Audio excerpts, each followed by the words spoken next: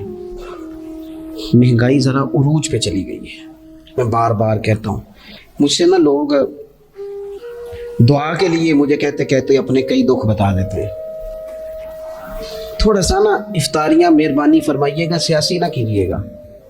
وہ جن سے مال لیتے ہیں، وہ جن کو مال دیتے ہیں، وہ جن سے ووٹ لینے ہیں، وہ جنہوں نے ووٹ لینے ہیں، اس بنیاد پر سحر افطار کے بندوبست نہ کریں رضا الہی کے لیے۔ میرے محبوب فرماتے جس نے رب کی رضا کے لیے کسی کو افطار کرایا، جتنا ثواب اللہ روزہ رکھنے والے کو دے گا اتنا افطار کرانے والے کو بھی عطا کرے گا۔ اور ایک حدیث تو آپ پڑھیں گے تو جھوم جائیں گے، سنیں گے تو خوش ہو جائیں گے، المعجم الکبیر میں موجود ہے۔ نبی پاک علیہ السلام فرماتے ہیں جس نے حلال کھانے اور حلال پانی سے کسی کا روزہ افطار کرایا نا، ذرا دیکھنا غریبوں کے گھروں کو جھانکنا، ذرا اپنے عزیزوں میں ایک نظر دوڑا لینا، ذرا رمضان کی نیت کر کے رمضان سے پہلے ہی غربا تک راشن پہنچا دینا، ان کی فکر دور ہو جائے، وہ پہلی شام ہی اپنے بچوں کے ساتھ آسودہ حال ہو کے بیٹھے۔ دیکھ لینا یہ نہ ہو کہ ایک بھائی کھول کے کھا رہا ہو اور دوسرے کے بچے منتظر ہوں کہ آج سحر افطار میں کیا کرنا ہے۔ اپنے گلی محلے میں دیکھ لینا، ہم اس رسول کے ماننے والے ہیں جنہوں نے فرمایا میں اسے مومن ہی نہیں جانتا جو پیٹ بھر کے کھائے اور اس کا ہمسایہ بھوکا رہ جائے۔ تھوڑا سا اپنے ارد گرد نظر ڈال لینا، المعجم الکبیر میں حدیث موجود ہے۔ اللہ کے پیارے رسول صلی اللہ تعالیٰ علیہ وسلم نے فرمایا جس نے حلال پانی سے، حلال روٹی سے کسی کا روزہ افطار کرایا تو فرمایا فرشتے اس بندے کے لیے رمضان کے دنوں میں، رمضان کی گھڑیوں میں دعا کرتے ہیں، اور جناب جبریل امین اس کے لیے شب قدر کی رات دعا کرتے ہیں۔ حضرت جبریل شب قدر میں دعا کریں گے خاص رات، یا اللہ اس بندے پر فضل فرما، اس نے تو غریب آدمی کو افطار کرا۔ یہ ایک عبادت ہے، اس عبادت کا خیال کریں۔ پھر اعتکاف آئے گا، رمضان کے آخری 10 دنوں کا اعتکاف۔ اسلام میں رہبانیت نہیں ہے، لیکن کبھی کبھی سب سے کٹ کے اپنے رب کے ساتھ جڑ جانا، کچھ رات کی عبادتیں، کچھ تنہائی کے اذکار، کچھ درود و سلام کا ذوق، یہ ان ساری خوبصورتیوں میں سے ایک خوبصورتی اعتکاف بھی ہے۔ اللہ کے پیارے رسول علیہ الصلوۃ والسلام ہمیشہ اعتکاف کرتے، اور حضرت عطا بن رباح رضی اللہ تعالیٰ عنہ کیسی خوبصورت بات ارشاد فرماتے ہیں، فرماتے ہیں معتکف تو اس آدمی کی طرح ہے جیسے کسی بندے کو کسی کے ساتھ کوئی کام پڑ جائے نا تو وہ جا کے اس کے دروازے پر بیٹھ جاتا ہے کہ جب تک میرا کام ہوگا نہیں میں جاؤں گا نہیں۔ فرماتے ہیں یہ اعتکاف والا بھی آ کے رب کریم کے گھر بیٹھ گیا ہے کہ جب تک تو معاف نہیں کرے گا میں جاؤں گا نہیں، جب تک تو بخشش نہیں کرے گا میں اس دروازے سے ہٹوں گا نہیں۔ حضرت ابن عباس رضی اللہ تعالیٰ عنہ نبی پاک علیہ السلام کے روضہ انور کی طرف اشارہ کر کے کہا کرتے تھے زیادہ دیر نہیں ہوئی، اشارہ کر کے کہتے تھے زیادہ دیر نہیں ہوئی، اس روضہ مبارک میں آرام فرما۔ رسول رحمت علیہ السلام سے میں نے اپنے کانوں سے سنا ہے، اور جب یہ بات ارشاد فرماتے تھے تو روتے بھی تھے۔ فرماتے ہیں میں نے خود نبی پاک علیہ السلام سے سنا ہے کہ جو شخص اللہ تعالیٰ کی رضا کے لیے ایک دن کا بھی اعتکاف کرے گا نا، اللہ تبارک و تعالیٰ اس کے اور جہنم کے درمیان 3 خندقوں کی آڑ بنا دے گا، اور فرمایا ان کی مسافت زمین و آسمان سے بھی زیادہ ہوگی۔ یہ 3 خندقیں اتنی بڑی جن کی چوڑائی زمین آسمان سے بھی زیادہ ہوگی، ایک دن اعتکاف کر لے تو اللہ اس بندے کو دوزخ سے اتنا دور فرما دے گا۔ بہت سارے لوگ ہیں جن کو بڑا ٹائم ملتا ہے چھٹیاں گزارنے کے لیے، کبھی کسی سیاحتی مقام پر، کبھی کسی سیاحتی مقام پر، خرچہ بھی مل جاتا ہے، کام بھی ہو جاتا ہے، سارے سلسلے بن جاتے ہیں، بڑی بڑی جگہوں پہ لوگ جا کے ٹائم گزارتے ہیں۔ تو ایسا نہ ہو کہ 10 دن اللہ کے گھر میں بھی گزارے جائیں۔ علماء نے لکھا ہے کہ کوشش تو کریں ہر سال اعتکاف ہو، نہ ہو سکے تو چلو چند سالوں کے بعد ہو جائے، اور فرماتے ہیں کہ زندگی میں ایک دفعہ تو اس سنت کو ضرور ادا کرنا چاہیے۔ کوئی بندہ ایسا نہ ہو جو محروم رہ جائے، زندگی میں ایک بار صحیح پر اعتکاف کے ساتھ اپنے آپ کو وابستہ ضرور کرے۔ رمضان المبارک کے اندر آخری عشرہ شب قدر کی تلاش کا عشرہ ہے۔ اللہ کے پیارے رسول صلی اللہ تعالیٰ علیہ وسلم ان 10 دنوں میں خود بھی عبادت کرتے تھے اور گھر والوں کو بھی جگایا کرتے تھے، اور اپنے اہل خانہ کو تاکید فرماتے تھے کہ اٹھو اٹھو، آگے بڑھو، یہ آرام کرنے کے دن نہیں ہیں۔ ہمارے ہاں یہ ہوتا ہے کہ وہ جو آخری 10 دن زیادہ عبادت کے تھے، شب قدر کی تلاش کے تھے، وہ آخری 10 دن سارے بازار میں گزر جاتے ہیں، کپڑے سلوائے جا رہے ہیں، کپڑے خریدے جا رہے ہیں، جوتے خریدے جا رہے ہیں، واپس کیے جا رہے ہیں، دوبارہ لیے جا رہے ہیں، سفر ہو رہا ہے، آنا جانا ہو رہا ہے، عیدیاں بٹ رہی ہیں۔ تو یہ سارے کام جو آخری عشرے میں کرنے ہیں، جو زیادہ عبادت کے دن تھے، وہ سارے کام تو رمضان سے بھی پہلے کر لینے چاہیے۔ کپڑے رمضان سے پہلے خریدے جائیں، پہلے سلوا لیے جائیں، جوتے پہلے لے لیے جائیں، ضرورت کے کام پہلے کر لیے جائیں، جہاں آپ کو جو بانٹنا ہے وہ رمضان سے پہلے کریں۔ وہ مفت کی اپنے دل کو مطمئن کرنا کہ اب میرے پاس یہ بڑے میں خیر کا کام کرنے نکلا ہوا ہوں، میں عیدی بانٹنے جا رہا ہوں، یہ پہلے بانٹنے تھے۔ یہ عجیب بات ہے کہ جو زیادہ وقت مسجد میں گزارنے کا ٹائم تھا وہ سارا ہم نے ضائع کر دیا، وہ ادھر ادھر بازاروں کی نظر ہو گیا، میل ملاپ کی نظر ہو گیا۔ تو اگر چیزوں کو مرتب کیا جائے، میں تو دوستوں سے کہا کرتا ہوں، زکوٰۃ کا حساب، صدقات کا حساب، صدقات فطر کا حساب، جتنے بھی روٹین کے کام ہیں اس کو کوشش کریں رمضان شریف سے پہلے آپ ترتیب دیں، آپ ان چیزوں کو پہلے سے مرتب کریں تاکہ وہ بہترین ہو جائیں۔ ہم تو اس دین کے ماننے والے ہیں جہاں نیت کرو تو اجر شروع ہو جاتا ہے۔ آپ رمضان کی نیت سے جو آج خرچ کریں گے اس کو اللہ تعالیٰ رمضان کے ثواب کے برابر ہی اجر عطا فرمائے۔ اللہ کی بارگاہ میں دعا کرتا ہوں اللہ تعالیٰ ہم سب کو سمجھ نصیب فرمائے۔